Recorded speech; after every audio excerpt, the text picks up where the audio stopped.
只能通一点点气。现在开始上机，麻花已经处理好了由于它的铜管太长，出去以后打喇叭口，要多长的话接多长现在上机。其实拆装空调是没有任何技术含量的，关键在于细节。最怕的就是把藤管折成麻花。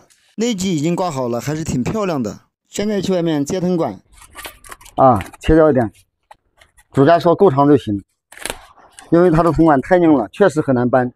空调虽然质量很重要，但是安装也很关键。3分质量7分安装，老铁们你认可吗？有兴趣的老铁，我们在评论区好好聊一下这个争论性的话题。各位同行师傅们，这台空调如果是你的话，你愿意给它处理麻花还是换新藤管呢？有的师傅说换新藤管赚的钱多，像我这样处理的话比较麻烦，又赚不到钱。其实看你怎么讲，我认为是看你跟客户怎么谈的，收多少钱。如果出钱比较多的话，不比你换藤管赚的钱少，对不对？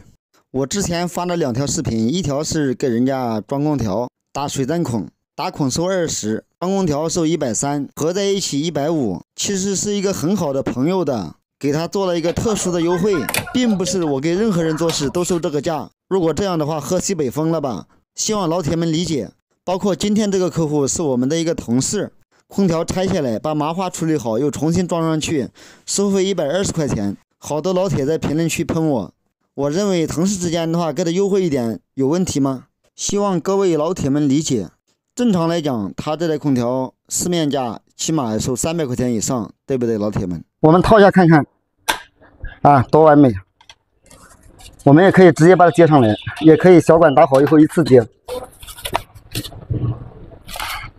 这喇叭口的话一定要对正，然后的话上头拉子，先用手上不动以后用活的扳手。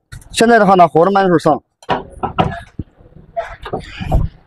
这个螺丝的话，我是一个扳手上的。有的老铁的话可能又来喷我了，说是为什么用一个扳手会不会把人家这个3灯阀的话搞坏？其实我告诉你是看情况的，有些太紧的话确实是要2把扳手，它这个的话我是有手感的，这样就 OK 了。开始打这个小管，这个小管这样就可以了，但是还长了2公分多，我们切掉，要不然的话也太难看。我们拿这个修边刀再修一下修一下，掉出来好多碎屑，那个双眼皮把它搞掉。套这个螺帽螺帽套进去，这个藤管的面比这个模具稍微平起多出来一点点，这样是最佳标准然后对好模具这里咔嚓响一下，应该就到位了。开始上螺丝。空调装的好不好，主要是在于这个喇叭口，喇叭口打得好，空调装得好；喇叭口打得不好，那么你这机子的话肯定是漏铁种响了一下，咔嚓响了一下，我们卸掉就 OK 了。开模具，老铁们看一下，一放的话它自己都掉下来了。有的老铁的话在后台喷我说我这喇叭口打得不漂亮，是裂了或者怎么样。老铁们看一下，这有没有什么话说也是一样，这里对正上螺丝。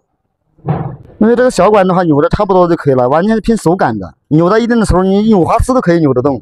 现在这个大小管都已经接好了，下一步的话我们就是抽真空。本来这台机是要抽真空的，但22的铁种我们也可以不抽。排空气怎么排呢？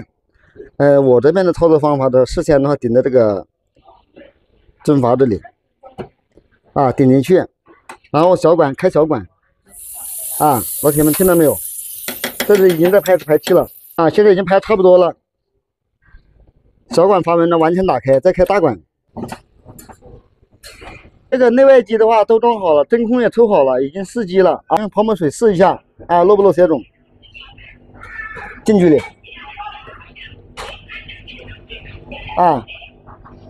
这大小管的话都没有漏铁种。我们也看一下在工艺口这里，工艺口这里也没有漏非常 OK 空调的话已经试机运行30分钟了，这整体效果的话刚得很，非常刚，手放这里寒风刺骨，冰凉冰凉的这台空调的话就算修复成功了。总结一下，今天的话它这空调也就是这个地方它自己拆装的，扭成麻花了，主要是处理这个问题。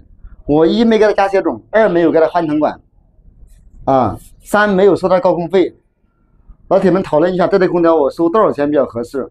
视频的话已经看到这里了，喜欢的话就给个关注吧，谢谢。